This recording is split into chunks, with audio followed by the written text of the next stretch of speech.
Bonjour à tous, merci pour votre invitation. Savez-vous ce qui caractérise l'ADN du groupe Vinci? C'est l'entrepreneuriat.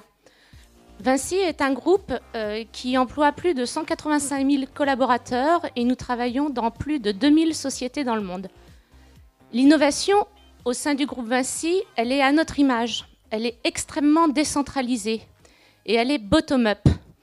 Alors, si je réfléchis à la façon dont nous sommes organisés, nous avons une innovation qui est déployée à 3 niveaux. Le premier niveau, c'est au niveau des projets, au niveau des filiales et des participations, donc au niveau de nos 2000 filiales dans le groupe. C'est une innovation qui est très proche des métiers, qui répond vraiment aux besoins des clients. Par exemple, sur notre projet Olympia-Odos, qui est l'autoroute que nous construisons actuellement, que nous finançons et que nous exploitons, qui va d'Athènes à Corinthe et Patras, nous installons des capteurs, des objets connectés sur l'ensemble de l'infrastructure et plus particulièrement dans les tunnels pour derrière pouvoir exploiter du big data, croiser ces informations avec tout un tas d'autres informations et transformer la maintenance que nous avons aujourd'hui, qui est une maintenance prédictive, en une maintenance beaucoup plus prescriptive et qui va nous permettre d'avoir une meilleure performance de notre infrastructure. Ça, c'est l'innovation que nous avons au niveau de nos filiales et projets. Et puis, nous avons une innovation qui est portée par les métiers. Les 4 métiers du groupe Vinci sont la route, la construction, l'énergie et les concessions. Cette innovation est une innovation qui a vocation à être une innovation stratégique. Chez Vinci Énergie, ils travaillent par exemple aujourd'hui sur tout ce qui va être smart grid, transition énergétique, et ils ont mis en place un fonds d'innovation qui est doté de plusieurs dizaines de millions d'euros qui leur permet de prendre des investissements, des participations dans des startups qui sont dédiées à ces sujets. Chez Vinci Concessions, nous cherchons à mieux répondre à la demande de nos clients et donc à leur offrir de meilleurs services. Et pour faire cela, nous organisons, entre autres, des hackathons, des trophées de l'innovation auprès de start-up qui nous permettent en fait de détecter des structures, de petites structures agiles qui vont venir en fait tester avec nous en grandeur nature leurs idées sur nos infrastructures.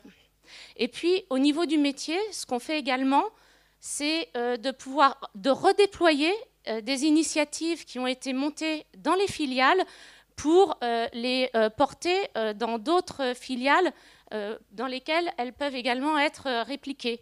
C'est par exemple ce qui va peut-être se passer avec ce que nous faisons aujourd'hui sur Olympia-Odos et que nous pourrons mettre peut-être en œuvre dans d'autres sections, sur d'autres sections autoroutières que nous exploitons. Enfin, nous avons une innovation qui est portée par le siège, qui est donc menée par une toute petite équipe. Il n'y a uniquement que quelques personnes. La vocation de cette équipe est de non seulement partager les orientations stratégiques des différentes activités, mais aussi les best practices. Et puis tout récemment, nous avons lancé un projet qui s'appelle Léonard et qui vise donc à faire de la prospection, de la veille et de l'innovation sur des signaux faibles. Là, on est beaucoup plus loin sur le cœur de métier et on va vraiment chercher ces signaux faibles. Par exemple, nous sommes aujourd'hui partie prenante dans un projet de démonstrateur qui s'appelle le démonstrateur durable, Rêve de scène urbaine, qui est monté dans le nord de Paris et que nous développons avec une centaine d'acteurs publics et privés. C'est un projet qui est extrêmement complexe, notamment en termes de gouvernance, mais qui anticipe vraiment la façon de travailler demain, de façon très collaborative entre différents acteurs. Et c'est donc ce projet qui est, par exemple, monté au niveau du groupe. Donc, vous le voyez, l'innovation chez nous, elle est vraiment foisonnante, elle se fait à différents niveaux et elle nous permet de prendre le chemin que prennent aujourd'hui un certain nombre de grands groupes, c'est-à-dire de devenir vraiment un acteur qui est au cœur de son écosystème et qui nous transforme vraiment en méta-réseau.